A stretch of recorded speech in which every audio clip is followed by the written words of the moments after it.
dans ce nouvel épisode de Couleur 9-4. Aujourd'hui, je suis accompagné de Christophe et d'Yvan et nous allons parler de planification et programmation, les maîtres mots de l'entraîneur sur comment établir son plan de bataille et sur comment est-ce que je gère au quotidien mes exercices en fonction de mes athlètes. Bonne écoute à tous et à très vite.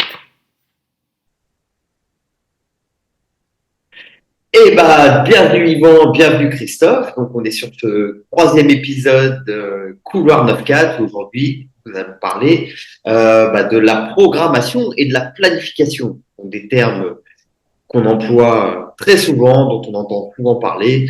Et aujourd'hui, justement, on va chercher à rentrer un petit peu plus dans le détail de ces deux termes qui font notre quotidien de l'entraînement et voir en quoi est-ce que ces deux termes nous aident à construire nos saisons, à faire évoluer nos athlètes et également à enrichir nos réflexions d'entraîneurs à travers nos pratiques qui, je le pense et j'en suis convaincu, sont différentes sur comment est-ce que je planifie et comment est-ce que je programme.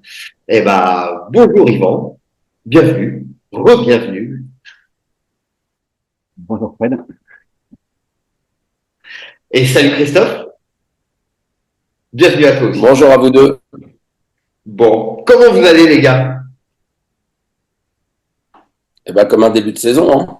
Ouais, on est en plein Ça se met en place doucement. Les licences sont validées, donc on part pour une petite année tranquille, avec bon esprit et surtout en ayant repensé un peu, pour la plupart des athlètes, un format selon les objectifs. Chaque année est une contrainte, il y a de nouvelles contraintes qui s'imposent, le scolaire, les habitudes de vie. Voilà, donc à chaque fois, adaptation, mais ça va faire aussi partie, je pense, un petit peu du crédit de ce qu'on va pouvoir apporter aujourd'hui. Tout à fait, tout à fait, tout à fait. Bon, un petit mot, Yvan, ou on y va? Moi, je vais compléter ces sages paroles de Christophe. Non, c'est vrai que octobre, c'est toujours un peu le soulagement après septembre. Enfin, pour moi en tout cas, parce que toujours un petit peu avec des questions. On sait qu'il y a des choses à mettre en place. Il faut à la fois prendre le temps et à la fois être assez volontariste pour que les choses se mettent en place. Et en même temps, oui, nouveaux paramètres parfois. Des groupes qui changent, des athlètes qui aussi parfois changent, ont des intentions qui peuvent être changeantes. Donc voilà, donc tout va bien, tout est aligné. Le premier mois s'est bien passé, la transition avec la planification peut-être, mais pour le coup, tout va bien. Bon, super. Et ça tombe bien, parce que là, on commence à y voir un peu plus clair aussi sur les différentes compétitions. Il y a les calendriers qui sortent petit à petit. Et du coup, c'est un excellent prétexte pour aborder effectivement tout ce qui est planification et programmation. Mais pour commencer, on va déjà poser les bases en définissant un petit peu ce qu'on entend exactement par programmation et planification d'athlétisme et essayer de répondre pourquoi est-ce que c'est important pour nous, entraîneurs. Alors, je vous laisse la parole, les gars, s'il y en a un de vous qui veut commencer déjà un peu à s'exprimer sur le sujet. Voilà. Programmation, planification, ça évoque quoi chez vous quand on évoque ces mots-là? J'y vais. Allez, programmation, planification, et moi j'en ai même un troisième qui serait peut-être intéressant d'aborder, c'est la périodisation, puisqu'il y a des termes qui existent et dont on peut se servir. Donc pour moi, planification très simple, hein, c'est un plan. Donc le plan, il est temporel en fonction du sport et de la discipline que tu vas pouvoir pratiquer. La programmation, c'est le contenu qu'on va mettre dans ce plan. Il va être sectorisé en plein de parties selon les niveaux et selon les exigences et même la volonté de la personne. Et puis le dernier dont je parlais aussi, la périodisation. C'est en mise en place en fonction, il y a des saisonnalités qui interviennent aussi par rapport à ça. En l'occurrence, nous, on a des saisons hivernales et estivales. Et ces périodes-là peuvent aussi intervenir dans des planifications générales. Après, on reviendra sur le contenu de la planification, je pense, parce que ça s'élargit, ça va du plus petit au très, très grand en fonction du niveau. Et souvent, on oublie comment dire, le projet et l'objectif, parce qu'en France, on n'est pas très, très objectif par rapport aux choses.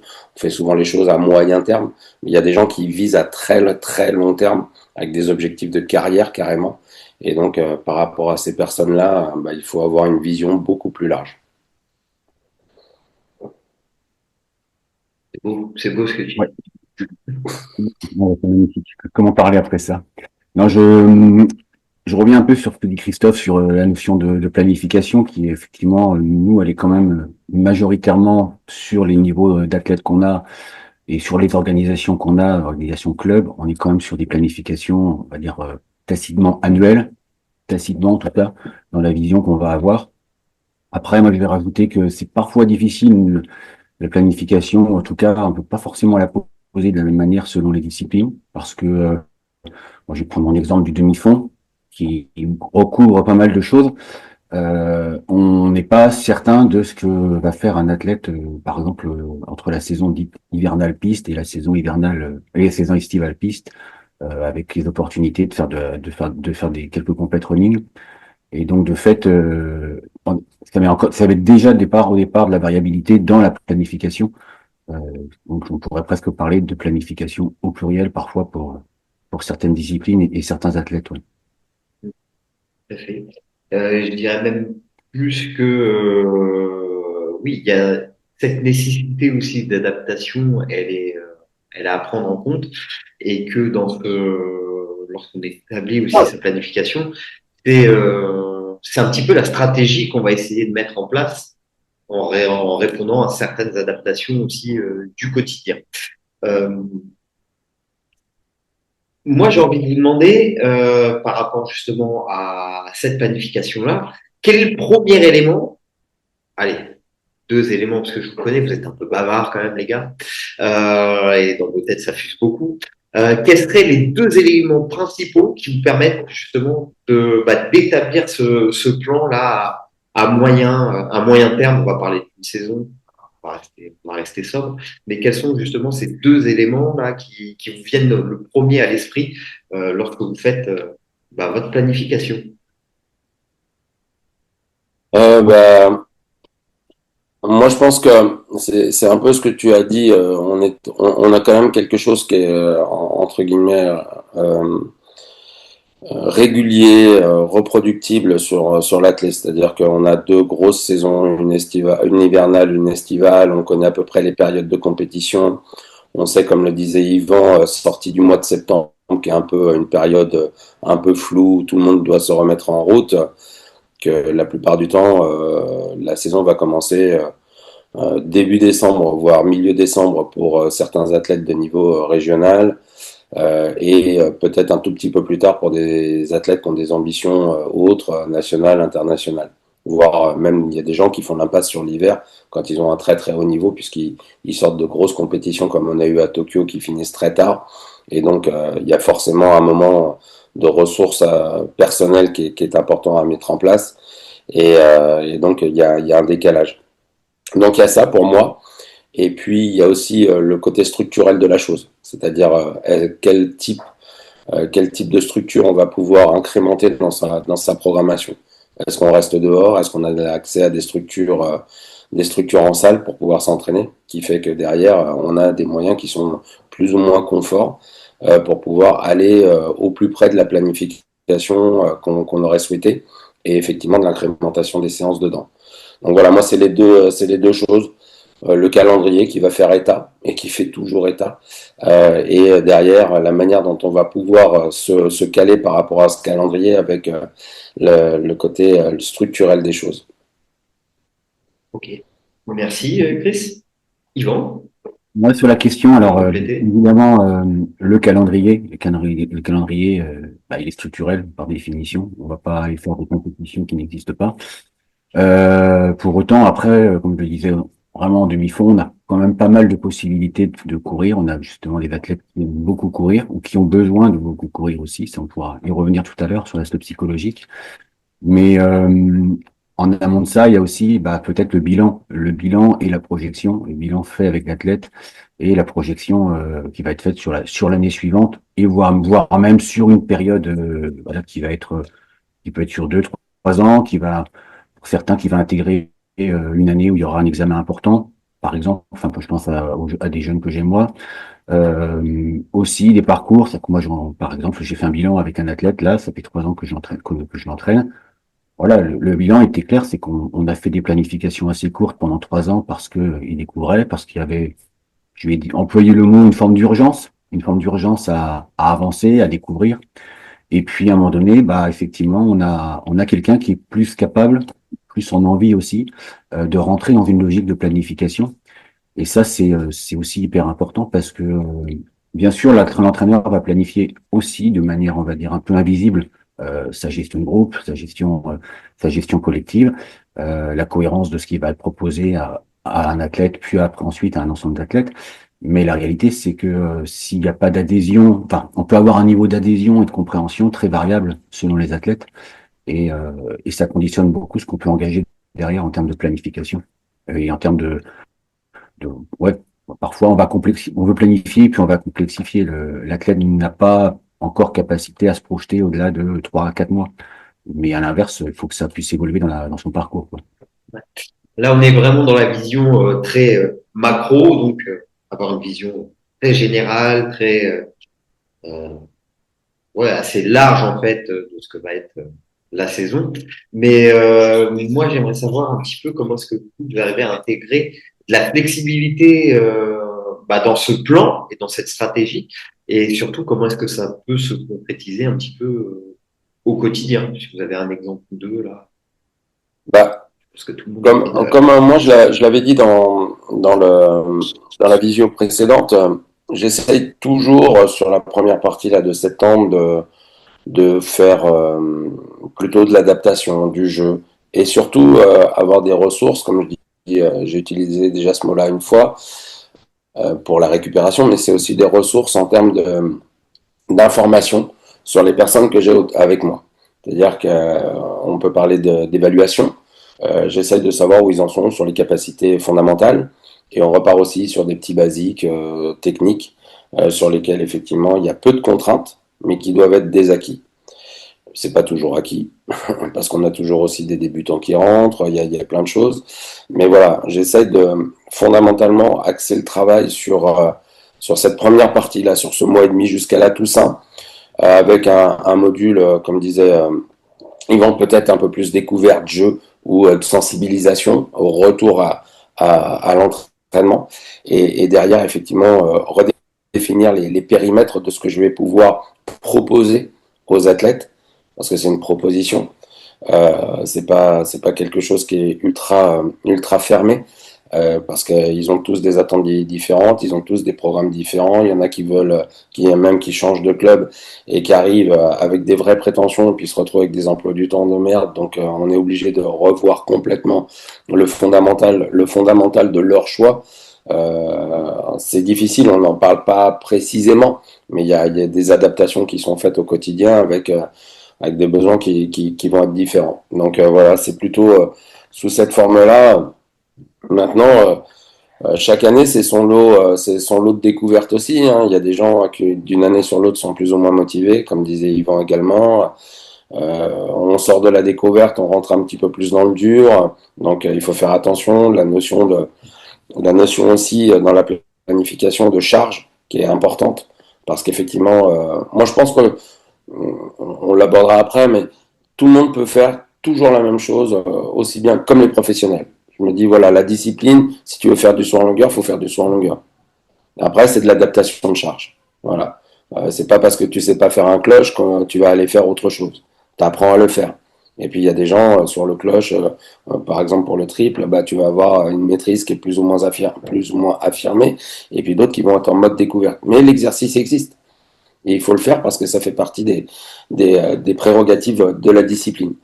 C'est un exemple, hein, peut-être que c'est pas le cas, il y en a qui vont passer à côté, qui auront fait d'autres choix.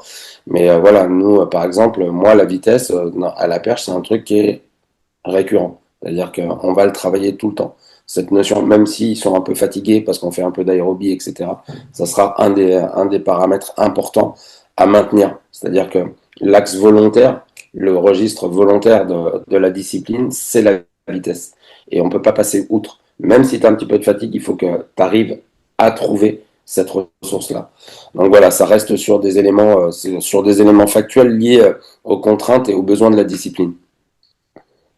Et merci Chris. Yvan, tu as des choses à compléter?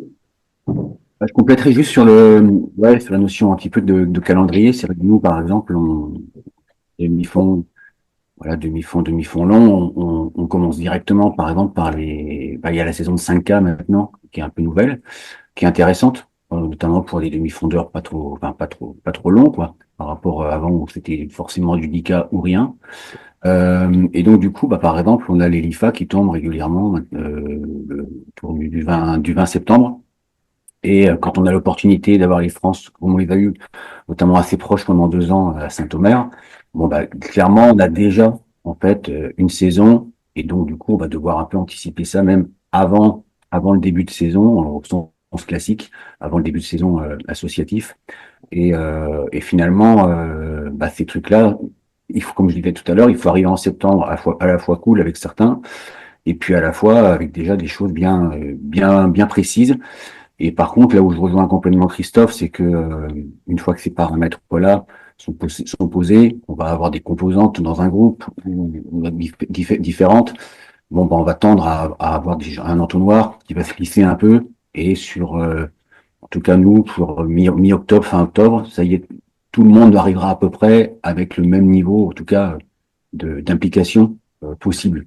Je dis une implication possible pour chacun, et où on va pouvoir à ce moment-là engager peut-être à proprement parler la planification du groupe et des athlètes d'une manière un peu plus, on va dire un peu plus posée, parce que finalement on a un peu cette urgence là en demi-fond actuellement sur septembre-octobre, et qui plus est avec avec le fait qu'aujourd'hui les chronos descendent pas mal, voilà, pour des raisons et à la fois technologiques et à la fois des raisons on va dire systémiques, hein. Les gars ils savent qu'ils ont des bonnes fenêtres de tir de compète en septembre-octobre, ils veulent pas les rater. Donc du coup il y a de l'émulation qui se met en place tout de suite. Et ça, c'est peut-être un petit peu nouveau aujourd'hui dans le demi-fond par rapport à avant, où on prenait vraiment le temps. Par contre, on avait une saison de cross qui débutait plus tôt, donc dans une chronologie que celle décrivait Christophe. Mais voilà, c'est juste ma remarque sur déjà c'est l'adaptation dès le départ, quoi. Ouais, du coup, tu vois, Yvan, ça me fait penser à quelque chose parce que moi, je rentre pas du tout dans le game là, des Coupes de France, des trucs comme ça. Je pense que sur des disciplines où il y a comment dire, des axes vraiment dynamiques, très forts, comme le sprint, les sauts, où il y a vraiment un engagement qui doit être maximum hein, au niveau physiologique. Je trouve que c'est une aberration de mettre ça en septembre, début octobre, parce que on récupère les gens, voilà, comme je disais, avec des modifications fonctionnelles dans leur vie, des nouveaux emplois du temps, peut-être des nouveaux établissements, des choses qui changent beaucoup, le retour des vacances, ou même si on s'est ressourcé pendant les vacances, on s'est quand même fatigué, on a fait d'autres choses, donc il faut revenir sur des choses qui sont basiques. Et en définitive, au bout de 3 semaines à mois, on te dit, bah, tu vas aller claquer une compète, c'est important pour le club, etc. On revient toujours, hein, il y a un vrai parallèle par rapport à la séquence précédente qu'on avait filmée, où est-ce que c'est la volonté de comment dire du club d'exister au travers de ces compétitions-là et de mettre les athlètes dans les meilleures conditions, ou est-ce qu'effectivement on prend le temps avec les athlètes pour leur donner les meilleurs moyens d'être performants. Moi, ça c'est un questionnement sur ces Coupes de France là qui viennent animer le début de saison. Après, tu vois, moi, pour rebondir là sur la Coupe de France, c'est vrai que j'ai pas l'habitude de la faire. Je l'ai fait une saison et c'était plutôt une bonne expérience. Et tu vois, ça a bougé un petit peu justement mes idées. Et en fait, finalement, moi, je considère depuis cette expérience-là que tu peux tout faire toute l'année. C'est juste une question d'intensité. Il faut juste accepter de Allez, se dire que tu peux préparer une échéance nationale, mais l'intensité que tu vas mettre dans l'entraînement, elle sera forcément différente que celle que tu mets au bout de 5, 6 mois. C'est là mais où tu vois la notion d'adaptation, elle est aussi importante par rapport là où tu en es. Mais physiquement, globalement, tu es capable de. Ils sont capables de. Voilà. Voilà, moi Après, c'est juste l'enjeu par rapport à ça, hein. C'est juste l'enjeu. non, mais Parce que après, tu as c'est, d'autres oui, choses. oui, après, Oui, ça dépend ce que tu mets dedans, quoi, j'allais c'est prendre sûr. un peu plus tard l'exemple de ce que moi j'avais pu vivre quand j'étais au Racing. J'en parle souvent, désolé, hein, mais c'était une expérience florissante puisque ça envoyait pas mal. Et on avait quelqu'un qui nous suivait statistiquement. Voilà, quand tout le monde performait, on avait plus de 20 compétitions par an, indoor et estivales. Donc, ce qui veut dire que ça sautait quand même beaucoup, hein.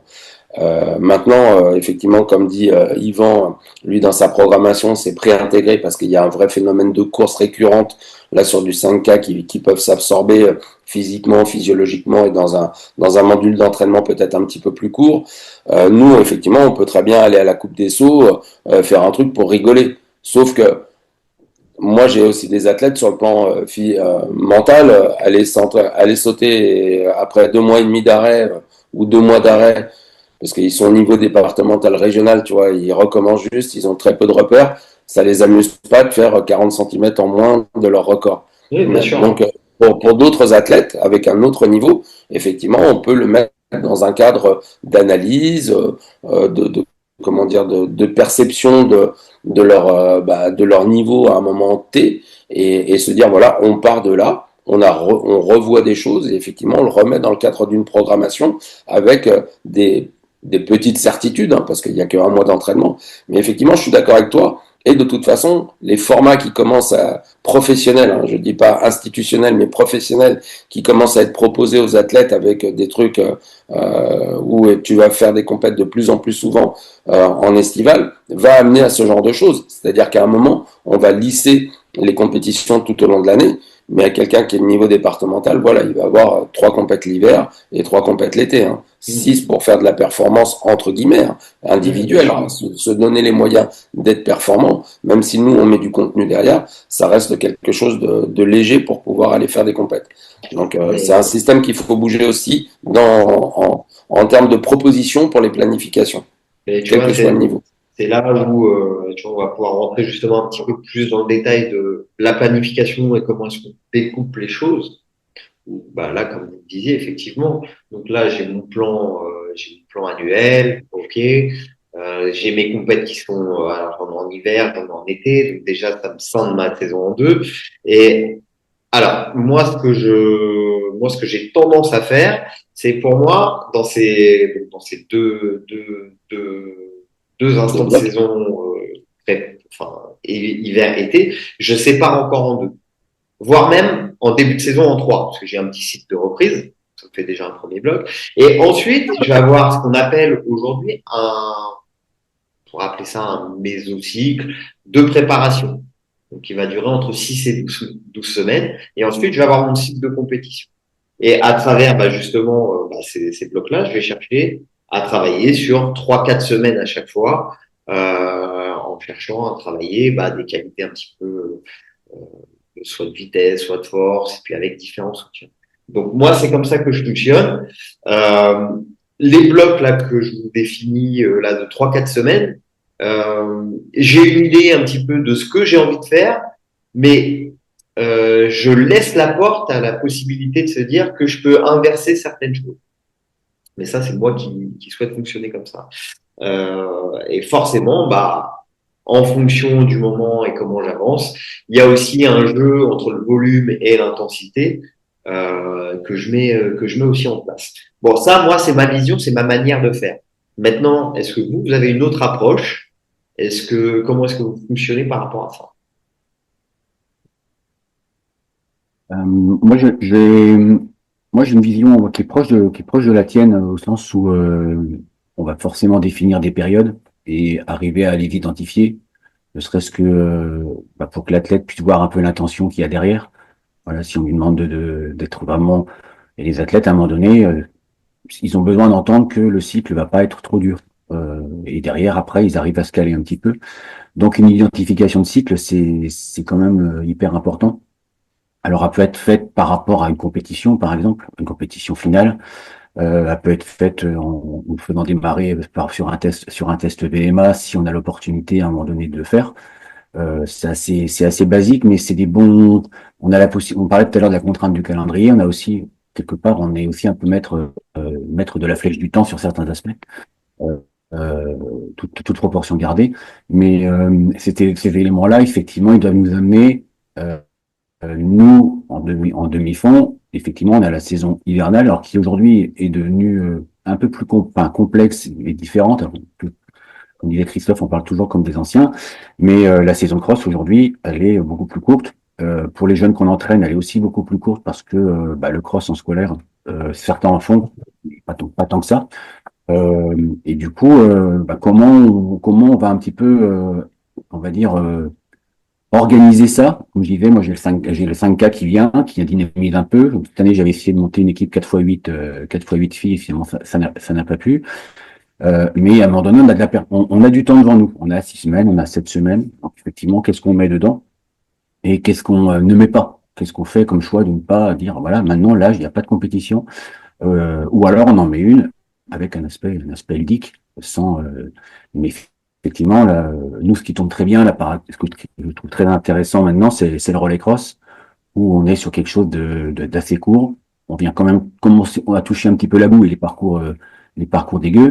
Et en même temps, la place, le positionnement qu'on a et le stress compétitif qu'on peut avoir par rapport à ça, il est quand même un petit peu relatif.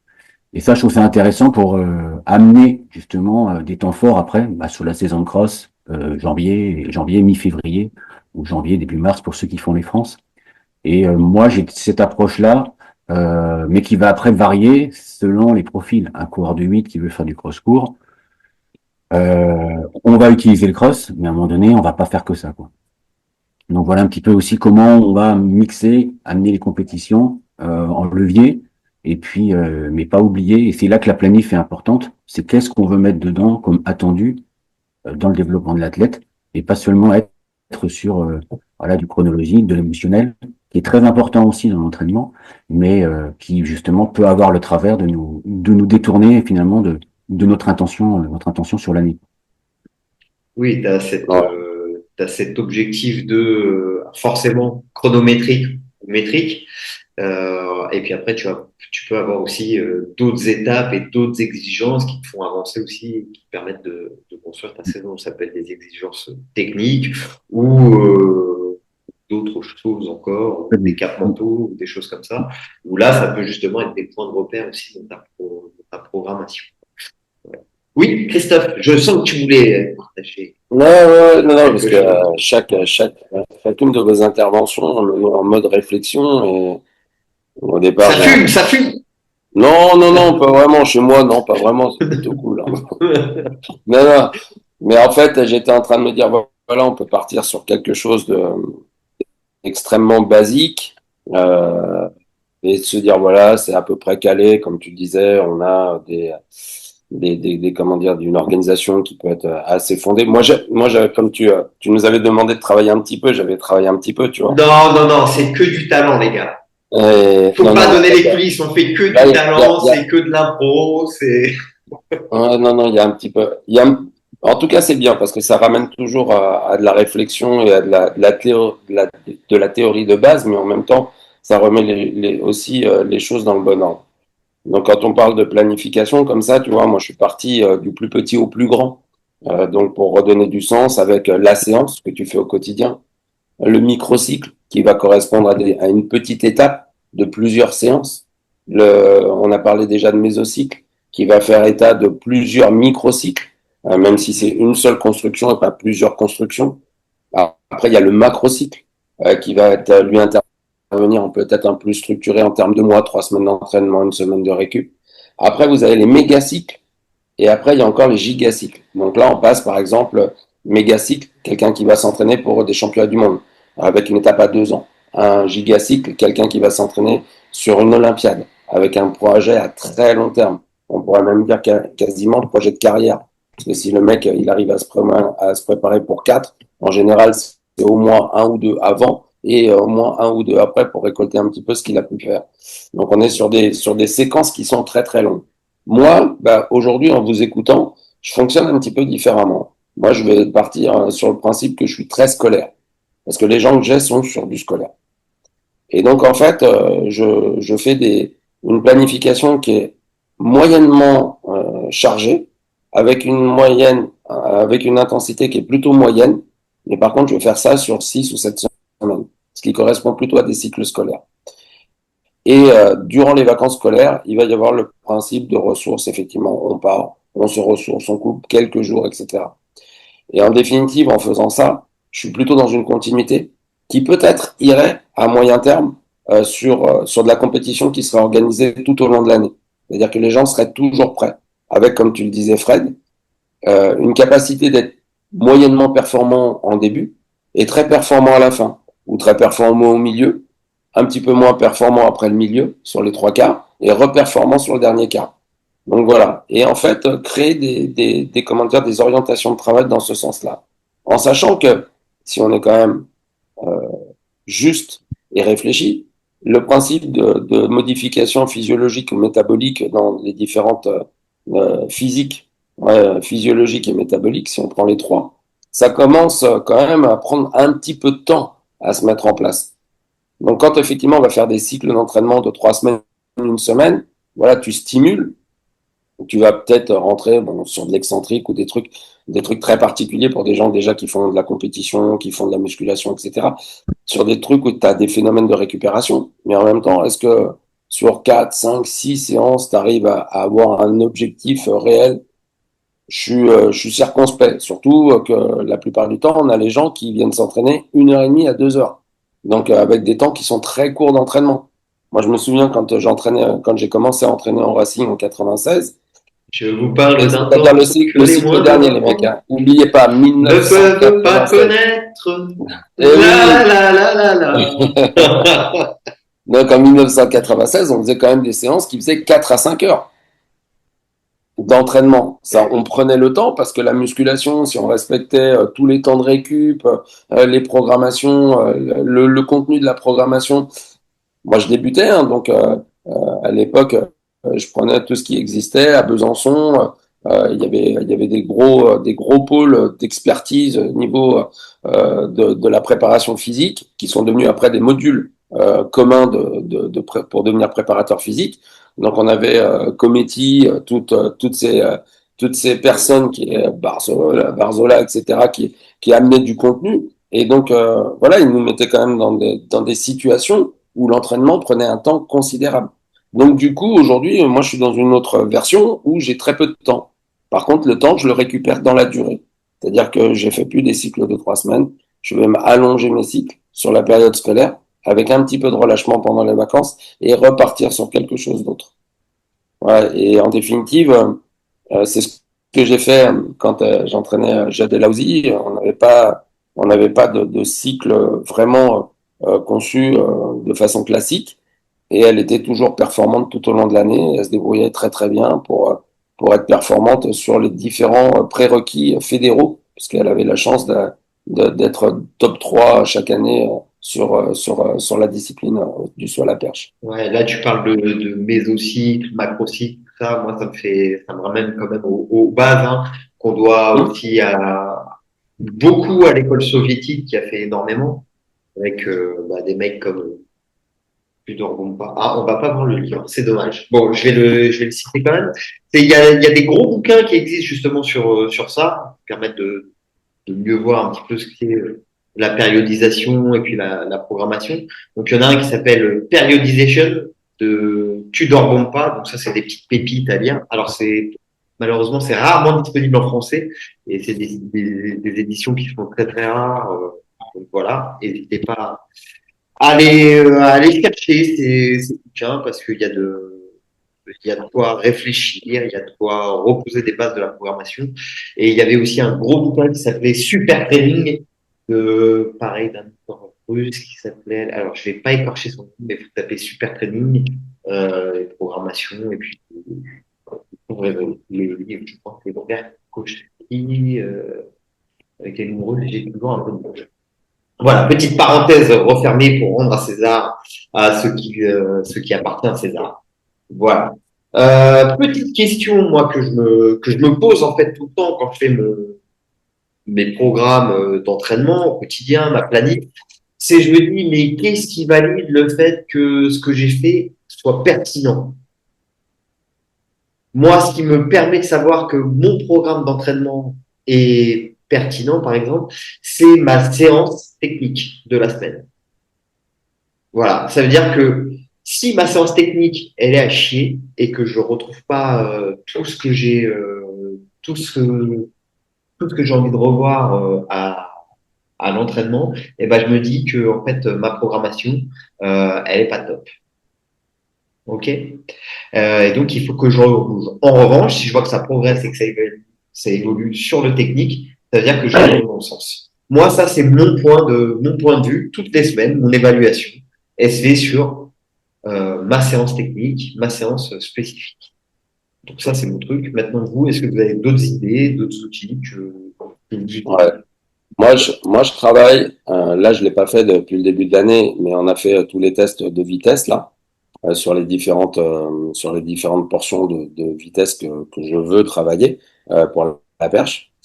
Et en fait, chaque semaine, parce que j'ai la chance d'avoir personnellement du matos pour pouvoir prendre des chronométrages, du chronométrage électronique, je donne une intensité, un temps à réaliser sur le sprint. Et en fait, moi, c'est vraiment mon dada, la vitesse. C'est-à-dire que quand je regarde le mec qui saute le plus haut du monde, c'est celui qui va le plus vite.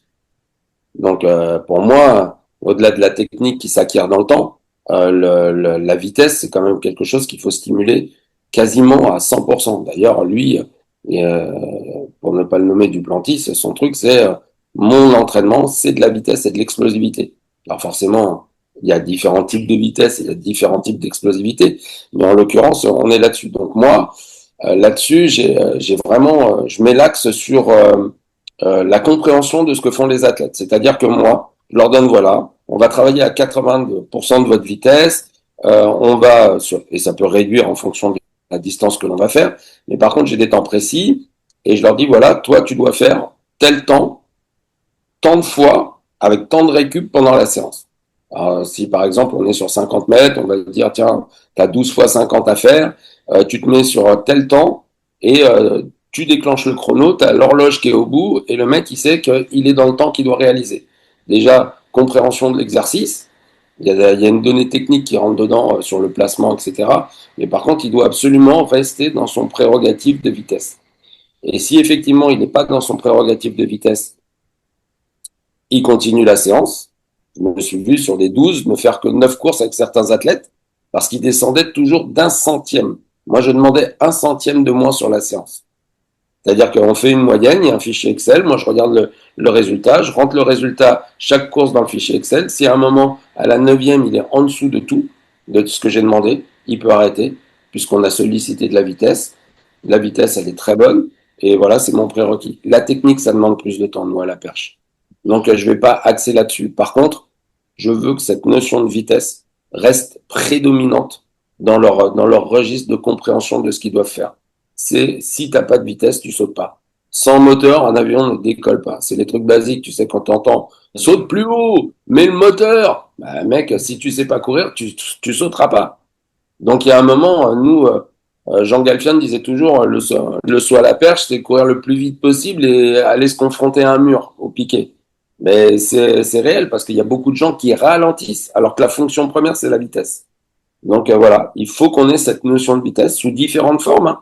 Mais il faut qu'on ait cette notion de vitesse. Ce qui veut pas dire que, et enfin, ce qui veut dire que déjà tu peux pas le faire 5 fois dans la semaine, parce qu'au niveau physiologique tu peux pas, tu as des temps de récupération physiologiques et métaboliques qui te permettent pas de le faire. Donc c'est une séance. Et d'un autre côté, le reste doit être aussi calibré par rapport à cette séance prédominante qui fait que derrière, bah, chaque semaine tu peux améliorer d'un centième. On en a aussi parlé avec toi, Fred et Yvan, on en a parlé ensemble sur le plan du registre féminin, où effectivement, il y a des changements physiologiques chaque mois. Je suis beaucoup plus, suite à notre échange, j'en ai parlé aux filles, là, à la rentrée, en leur expliquant qu'effectivement, la sollicitation risquait d'être importante à certains moments, voire dans la semaine. et qu'elle n'hésite pas à revenir vers moi si effectivement il y a eu des gros coups de barre, des choses comme ça. Voilà. Et là, il y a de l'adaptation dans la séance parce qu'effectivement, il y a toujours cette notion-là. Après, nous, sur les sauts, voilà, tu peux sauter sur 4, 6, 8, 10 foulées. Donc, adaptation aussi de la charge et du volume Bien sûr. d'entraînement par rapport au saut, à la périodisation dans la planification d'entraînement. Est-ce que là, on a besoin d'être sur 10 ou 12 foulées? Il y a des gens qui peuvent pas faire autrement pour avoir de la vitesse.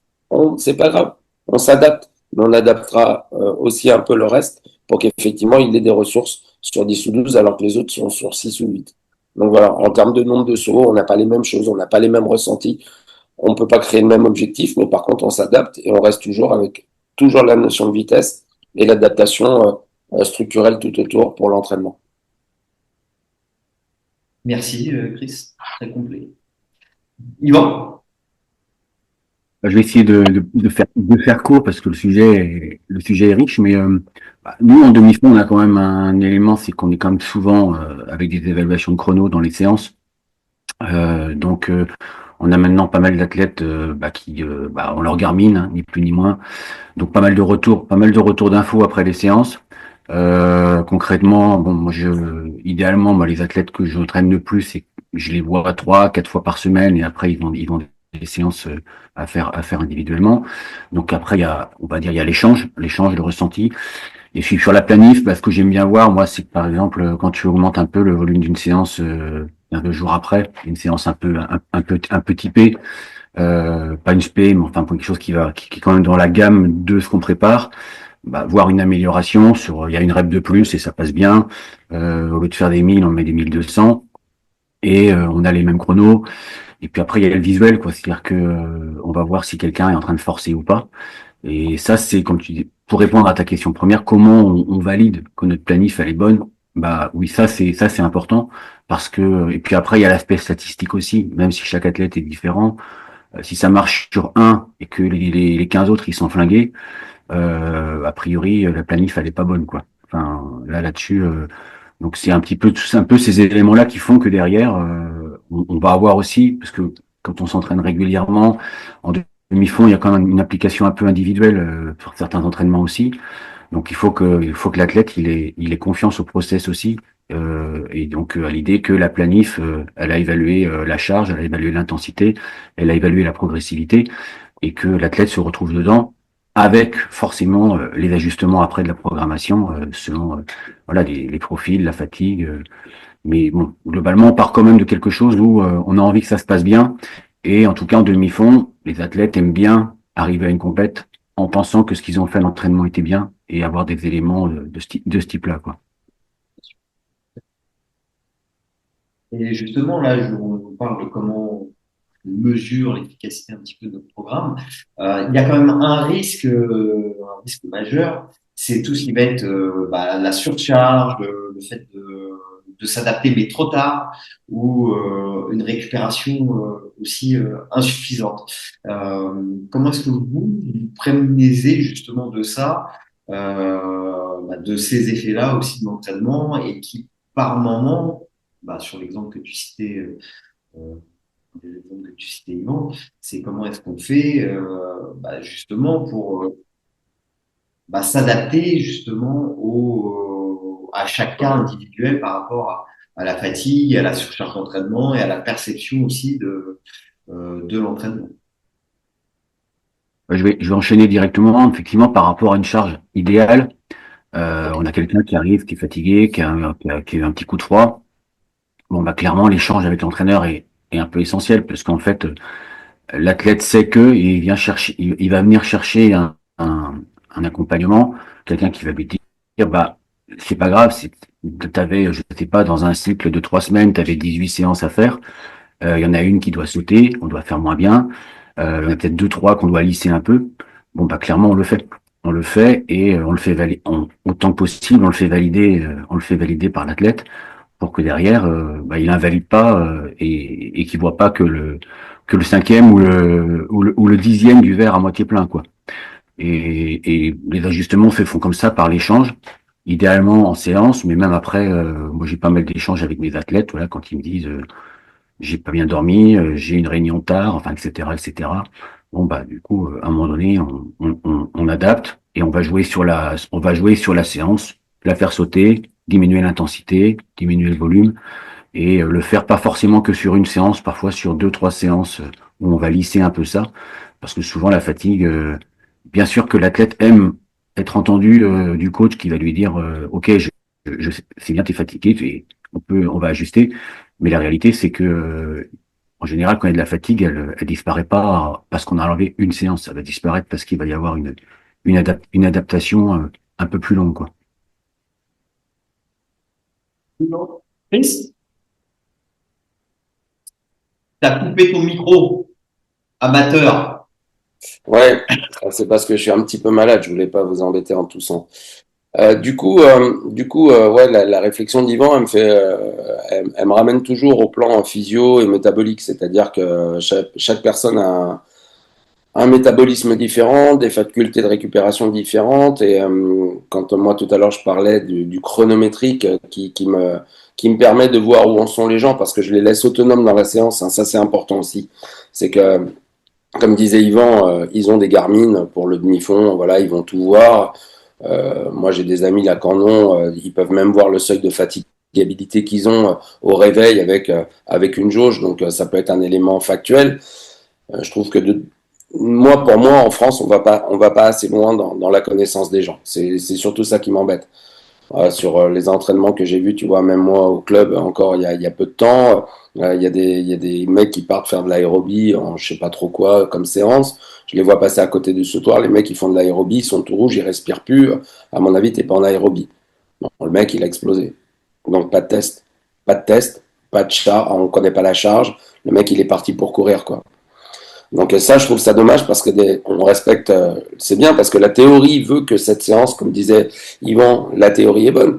Elle a convenu à 15 personnes. Le problème, c'est pas que ça convienne à 15 personnes, c'est que ça soit adapté à chaque personne. Mais en définitive, quand on parle de charge et d'intensité, il faut à chaque fois, comme on le disait précédemment, c'est s'adapter à l'athlète et pas l'athlète s'adapter au groupe. Donc le volume, on le connaît, on sait à peu près ce qu'on veut, où on veut aller, mais par contre, il faut que ça soit cohérent. Par contre, moi, j'ai des soucis quand les athlètes ils sont pas bons sur 6 courses et qu'à la dernière course, tu vois, ils envoient le pâté parce qu'ils veulent rentrer chez eux. Donc je dis, bah mec, on a perdu une séance, tu t'es foutu de ma gueule et tu t'es trompé d'objectif. Parce que si à la dernière, tu es capable d'envoyer, tu aurais pu envoyer sur les 3 premières et j'aurais vu derrière qu'il y avait un seuil de fatigue qui apparaissait et qu'effectivement, tu n'arrivais plus à revenir dedans. On aurait même pu jouer un tout petit peu sur la récup supplémentaire. On aurait pu jouer sur des éléments moins contraignants 1 ou 2 jours après. Mais par contre, là, on sait que c'est notre séance repère. Et là, tu t'es mis dedans, tu m'as mis dedans, et on a perdu du temps, et c'est plus le même objectif. Donc moi, j'essaye d'être cohérent par rapport à ça. C'est-à-dire que je suis pas, ouais, c'est bien, on a fait une séance, c'est quand même bien, allez, c'est cool et tout. Non, non, il y a un effet de réalité qui fait rebond à chaque fois, et chaque temps perdu, si tu perds 3 séances de sprint sur 7, bah, tu as perdu presque la moitié de ton cycle. Ouais, sur ce que je vous disais avec mes 7 séances. Donc il faut faire très très attention à ça. Il faut être cohérent et respecter le jeu. Par contre, à moi, à charge d'adapter comment dire, le contenu général autour pour qu'effectivement on reste dans ce petit axe qu'on s'est donné avec toutes les contraintes physiques, physiologiques qu'il peut y avoir chez certains. Voilà, j'ai chopé là un rhume, je suis malade, j'ai des trucs. Ok, super. On adapte. Mais par contre, voilà, il faut de la cohérence dans ce que l'on fait et se rapprocher au maximum de l'objectif que l'on veut. Juste pour dire sur la fatigue, parce que là on parle, nous, structure club, etc. Moi j'ai un ami qui est allé au centre d'entraînement Red Bull des footballeurs en Autriche. Les mecs, ils ont un protocole sur vélo tous les matins dans le centre de formation. Hein. On joue pas au football. Hein. On crée des joueurs de football pour les revendre, pour faire du business. Les mecs, ils ont des protocoles, et sur ce protocole-là, prise de lactatémie tous les jours. Et en fonction du seuil de lactatémie avec ce protocole, à la mise en route de la journée, le mec, il a une charge d'entraînement adaptée. Voilà, c'est un peu ce qui se fait aujourd'hui dans le sport de haut niveau. On en parlera peut-être tout à l'heure avec de la capture GPS ou effectivement des prises de lactatémie, de l'oxygénation musculaire, etc. Parce qu'effectivement aujourd'hui il y a des outils qui permettent de le faire. Les montres font déjà beaucoup de choses, hein. C'est vrai que c'est vraiment très très bien pour le demi-fond. Maintenant, tout le monde est devenu professionnel avec des chaussures qui rebondissent et comment dire, des montres connectées. Donc, il faut aussi se dire que c'est bien d'avoir les outils. Par contre, c'est mieux de se connaître. Moi, je sais pas, peut-être que Yvan est capable de nous dire la statistique de mecs qui ont déjà été faire un test d'effort réel, tu vois, sur Ergo, avec un tapis de course, avec prise de gaz, etc. Donc, nous, on est des super entraîneurs parce qu'on reste, c'est avec humilité, je dis ça pour rigoler, mais on a quand même la capacité d'avoir des gens autour de nous qui nous donnent de l'information. Nous, avec Perf 94, on commence à travailler avec le labo de recherche de l'INSEP. On est en contact avec pas mal d'entraîneurs nationaux qui ont de réelles compétences et un savoir-faire et un vécu très important. Donc voilà, les informations, elles sont disponibles. La seule chose qu'on n'a pas, c'est l'information sur l'individu. Et effectivement, on crée des blocs d'entraînement sur des mecs où on ne connaît pas les réels fondamentaux physio. On peut être à 5 pulsations près dans le rouge et ne plus être du tout dans le système que l'on voulait, aérobie, anaérobie, lactique, alactique, etc. Donc ça, cette notion-là, elle est ultra fine. Pour nous, c'est moins compliqué. Moi, courir sur 25 mètres, c'est pas trop un problème. Ça va plutôt être un problème de résistance musculaire, etc., de placement technique. Mais pour des volumes d'entraînement très importants, type course, où effectivement il y a une charge aérobie, enfin une charge musculaire et aérobie importante, ou anaérobie, je pense que mieux connaître les gens, c'est quand même un des paramètres très importants. Et c'est peut-être ce qui fait la différence à un moment sur le projet. C'est-à-dire qu'il y a une prise en main, puisque c'est même des outils qui sont aujourd'hui remboursés en partie par la sécurité sociale, d'aller faire un test d'effort et qui te permet justement d'avoir des éléments clés sur tous les seuils ventilatoires, sur l'oxygénation ou la saturation en oxygène pendant l'effort et qui donne à l'entraîneur toutes les clés. Là, tu ouvres toutes les portes pour pouvoir aller t'entraîner.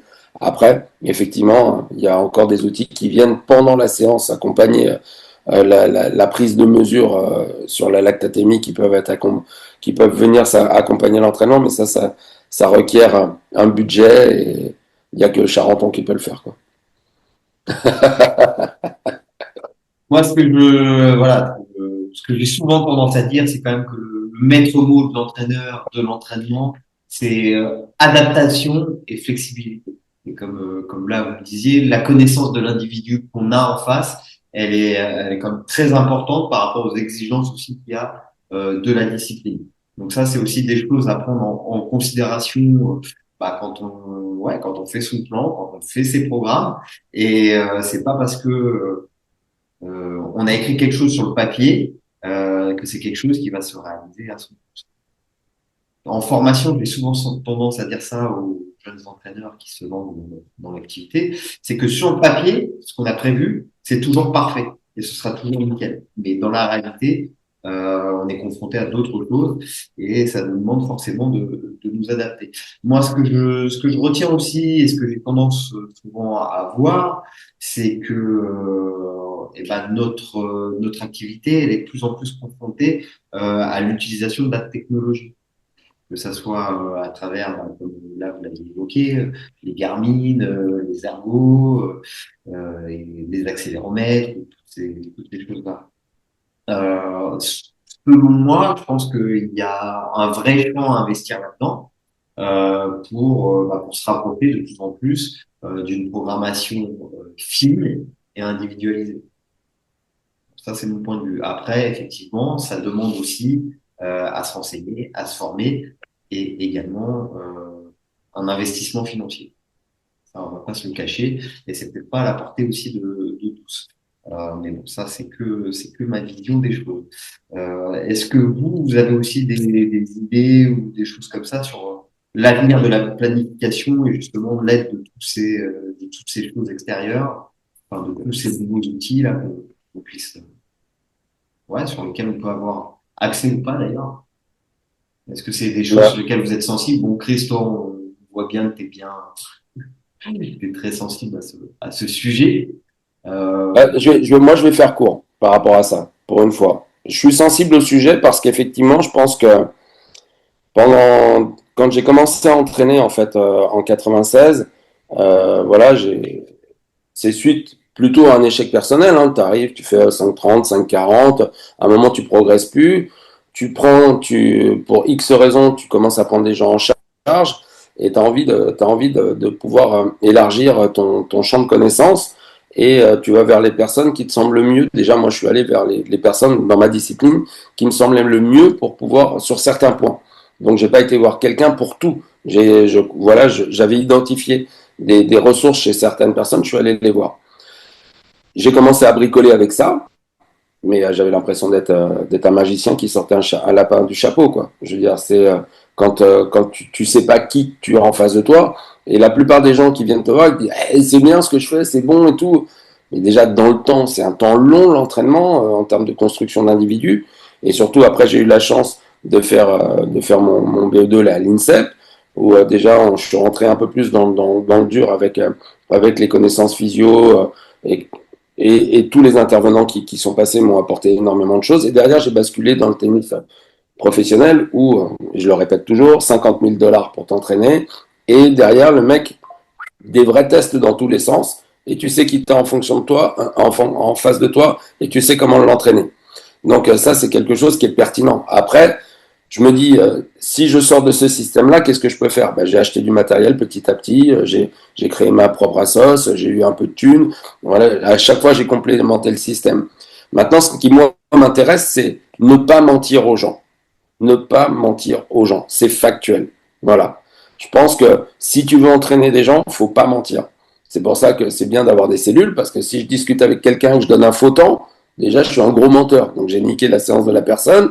Moi, je sais pas ce qu'elle fait. Et en même temps, tu vois, j'ai eu un moment d'inattention. Donc là, j'ai un moment d'attention parfait. Je regarde. Je ne suis plus sur du chronométrique. Je regarde ce que font les gens. Déjà, je gagne du temps pour moi. Mais surtout, les outils. Les outils sont super importants. Moi, pareil, j'ai créé une appli où je fais du potentiel physique fondamental. Moi, tous les athlètes sont passés dessus. Tu vois, par exemple, je reprends l'exemple de Jade, on faisait les tests.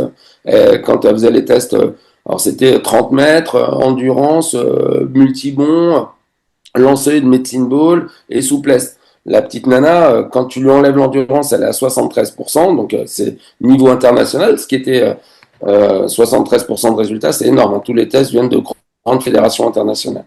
Et derrière, tu lui mets de l'aérobie et elle est plus qu'à 63% parce que c'est pas son fort. Mais en même temps, on s'en fout. Elle faisait partie des 3 nanas qui couraient les plus vite en France. Moi, c'était la notion d'aérobie, elle était juste là pour le fondamental de début de saison. Après, moi, ce qui m'intéressait, c'était avoir de la vitesse. Donc derrière, avec cette appli-là, ben, chaque année, j'ai le profil de mes athlètes et le profil évolutif. Et je sais s'ils ont progressé ou pas. Je peux faire 1, 2, 3, 4 tests par an si je veux. Et je fais les tests comme ça et je vois le profil évoluer. Et ça leur donne la possibilité de voir qu'ils sont dans le vrai. Parce qu'il y a, bon, c'est vrai que nous, c'est compliqué. Il suffit que tu aies un peu le vent dans la gueule ou la planche, elle a glissé, tu te sens pas bien sur un sautoir, etc.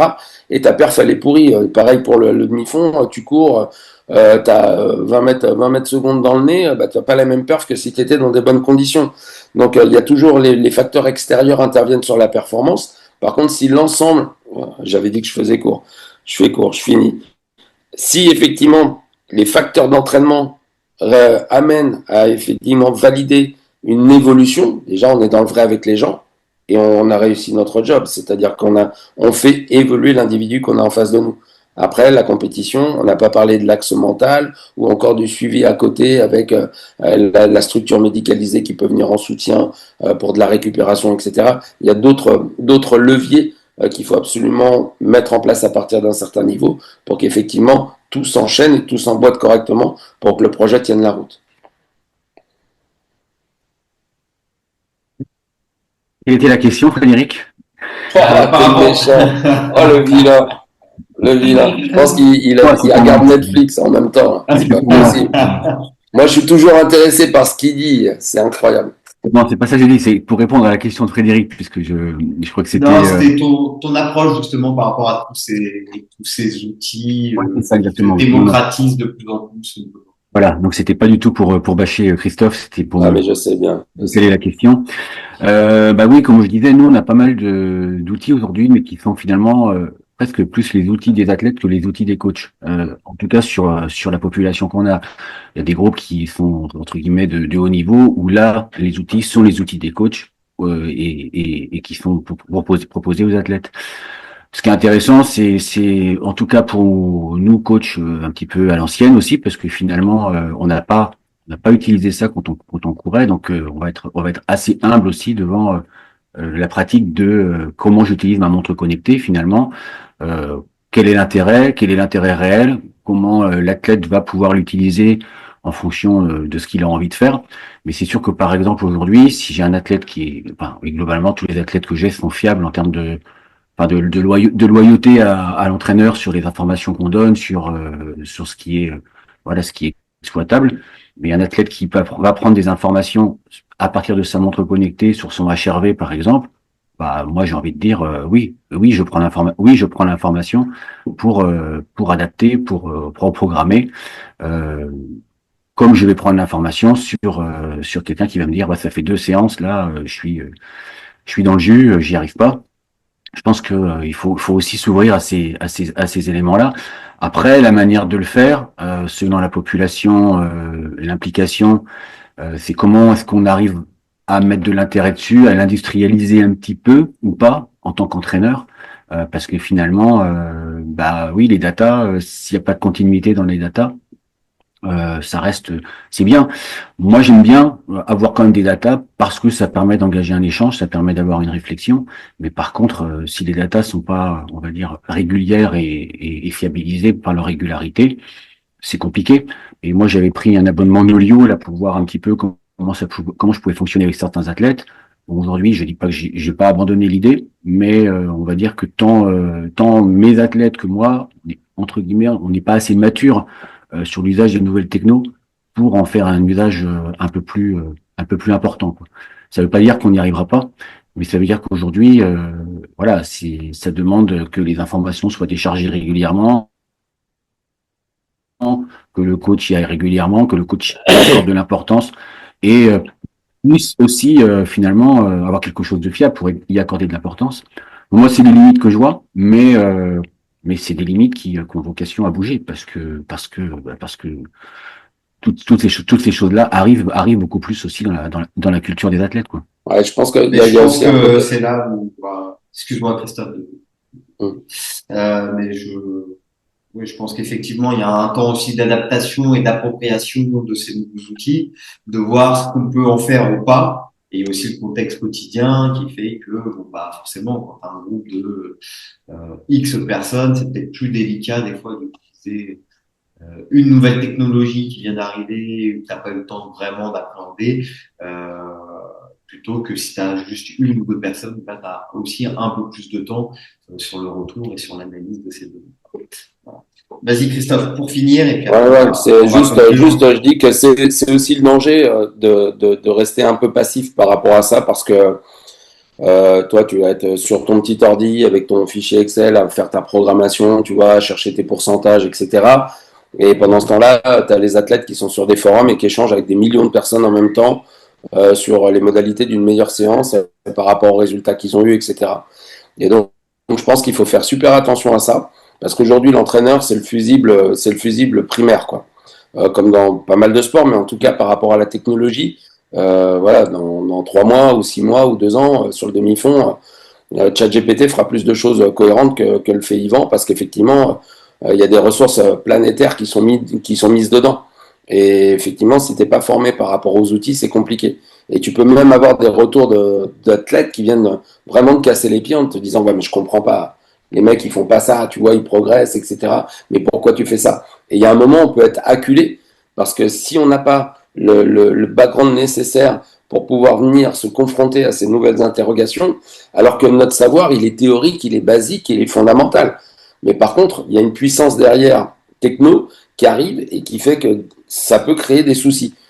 Moins sur la perche, si ce n'est que tout le monde regarde un peu, tu vois, les paramètres qu'il y a maintenant sur les championnats du monde, etc. Où on voit les paramètres de vitesse, d'angle d'envol, de bassin au-dessus du truc, de folie. Et voilà, le truc, c'est déjà court vite, quoi. Après, on passe à autre chose. Mais Ça ou comme à marche. la longueur, mais si s'il faut le pied sur la planche, et après on parlera de performance, parce que ça, c'en est une vraie. Donc, et ça te donne la chance d'être performant dans un concours. Donc voilà, mais il faut faire. Moi, je pense que l'angle technologique, il n'est pas à prendre à la légère, et c'est même peut-être un sujet que nous, au comité, on pourra aborder avec des gens qui vendent du matériel et avec lesquels on pourrait peut-être faire un sujet, parce que je pense que Tout à c'est fait que vraiment c'est un vaste sujet pour en ouvrir. C'est un futur épisode. Après, pour aller vraiment sur du pratico-pratique, tu vois, moi, à un moment donné, une évaluation de bonne séance, elle va se faire par exemple sur, j'ai demandé une régularité, un respect d'intensité. Bon, bah là, clairement, moi, on me fait un copie d'écran du rapport Garmin. Bon, bah là, pour le coup, c'est hyper pertinent parce que tu vois quand ça saute ou quand ça saute pas. Et déjà, on va dire, là, je rebondis un peu sur l'invective de Christophe concernant le fait de mettre 6 fois le pied sur la planche. Mais clairement, à un moment donné, on a aussi des éléments d'évaluation qui doivent être pertinents par rapport à ce qu'on attend. Et effectivement, on peut avoir, comme tu dis, un élément chiffré dont on ne saura pas quoi faire. Mais par contre, effectivement, il faut quand même savoir de quoi il parle pour pouvoir dire il est prioritaire ou il n'est pas prioritaire.